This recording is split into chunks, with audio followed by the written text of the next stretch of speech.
When thinking about reducing our carbon footprints, one of the simplest ways to reduce emissions is to fly less often.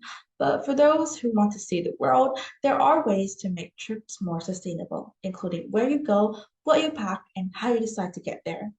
I'm Haley, and it's time you consider your travel. Generally, the shorter the distance from home you travel, the lower your carbon footprint. But if you want to go farther, some destinations are more sustainable than others. Finding local adventures, such as walking in unexplored corners of your neighborhood or visiting museums in your city, is among the greenest forms of travel. If you want to venture just a little farther, consider driving a few hours to the beach or forest. Even the littlest adventure can feel a world away. If you visit crowded and popular cities, consider doing so outside peak summer months. Say experts. Stay longer, choose a accredited accommodation, and find local activities instead of most popular activities, which can also often be tourist traps. When you are a visitor to a new place, consider that you are voting with your money and feet and wallet, says Dr. Elise. Transport is one of the biggest emitters of greenhouse gases and other harmful pollutants. Getting to and around your destination can help you leave a lighter footprint.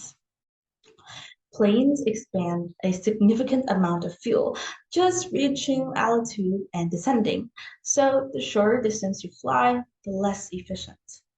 By most accounts, trains emit the lowest levels of greenhouse gases and other harmful pollutants, whether electric or diesel powered. They offer an opportunity for slow travel, taking in the landscape, reading a book, and arriving at your destination fresh and ready to explore. But for cars, remember that the greater number of passengers, the lower the carbon footprint per mile for each person, including their luggage and animals. Whatever your means of transport, you can offset your journey by buying credits toward a project that either avoids the emissions of greenhouse gases or helps sequester carbon dioxide from the atmosphere. Let's take myself for an example. Sometimes I find it really interesting to learn more about the world and travel wherever I can. But maybe the littlest things are pretty interesting. When you just discovered a new place in your house or in your neighborhood, just something a little different sometimes can create a huge change. And I find even the littlest spots really interesting. Besides, I find it really interesting when going on trains. There is always this feeling when you want to try something new, and maybe sometimes going on plane or cars, it's get kind of bores you. So it's really best to try something new. And after all, trains do emit the lowest levels of greenhouse gases and many other harmful pollutants. So I hope you guys could learn a thing or two about this video.